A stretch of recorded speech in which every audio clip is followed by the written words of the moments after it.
もし。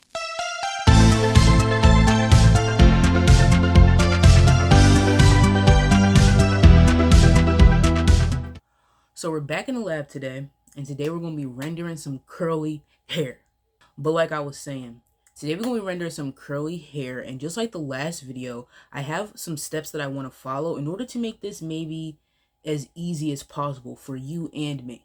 First step is base color, gradient on top of that. Then we got the mid-tone. Then we got the highlights, which obviously work according to the lighting, and then we have the final details. And in doing that, ladies and gentlemen, you should have some curly hair. I hope. So in order to make sure that these steps actually work, I did do some breakdown practices. So the first thing that I did was take a circle, like I said, and I created a variant? I created a gradient from dark to light. Then, once that whole gradient was created, I went in with the light color and just created a bunch of kind of cloud patterns in order to replicate the thicker texture of the hair and allowed that to flow into the mid-tone. And then I did the same thing with the darker color, making cloud patterns, that's the best way I could describe it, and then having that flow into the mid-tone as well. Then to create the looser texture hair, I pretty much did the same exact thing, but instead of cloud shapes, think of like macaroni noodle shapes that kind of connected at the ends, like a curl shape. This time though, the curl shape was more prevalent than that of the thicker texture hair, because thicker texture hair, you don't see the curls as well as you see with looser texture hair.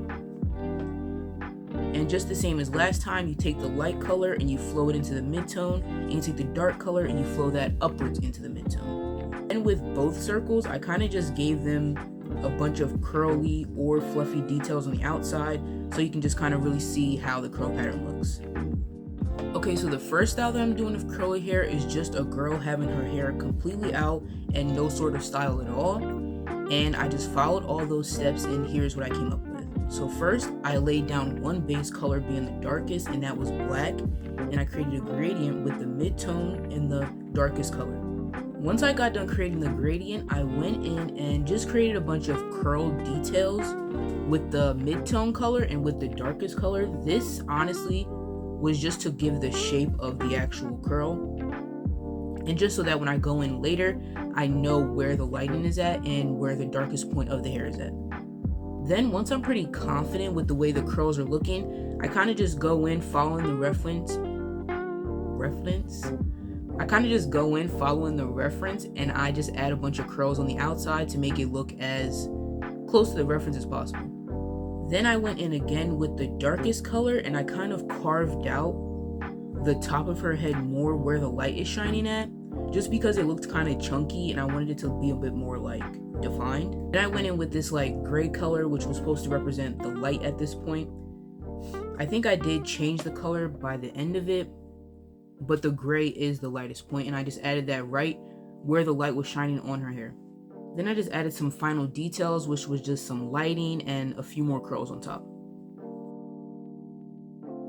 Then once I followed the same steps from the previous hairstyle, I went in and did a second hairstyle, which was like these super cute curly buns that this girl had all over her head. And basically I envisioned it as each bun being its own like mini afro, and I followed all the same steps from before.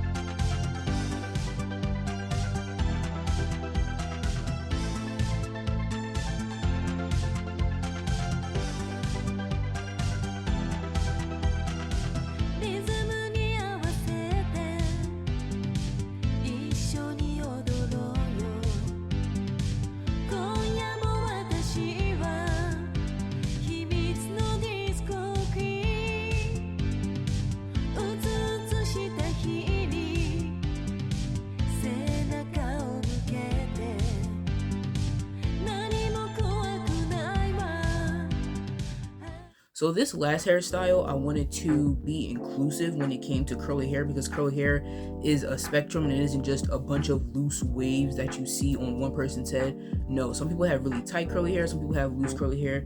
So with this hairstyle, I wanted to really try to capture what maybe thick 4C hair would look like.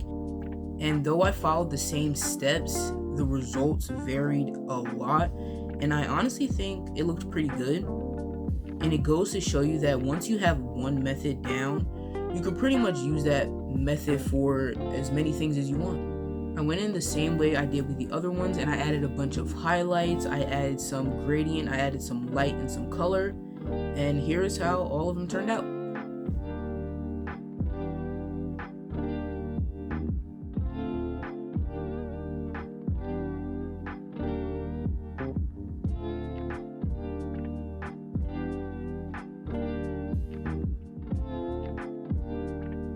So I really do like how all of this ended up coming out. I really do enjoy drawing curly hair, and I definitely want to evolve it more in the future. But for now, I'm going to try to stay consistent with this because I do like the way it turned out.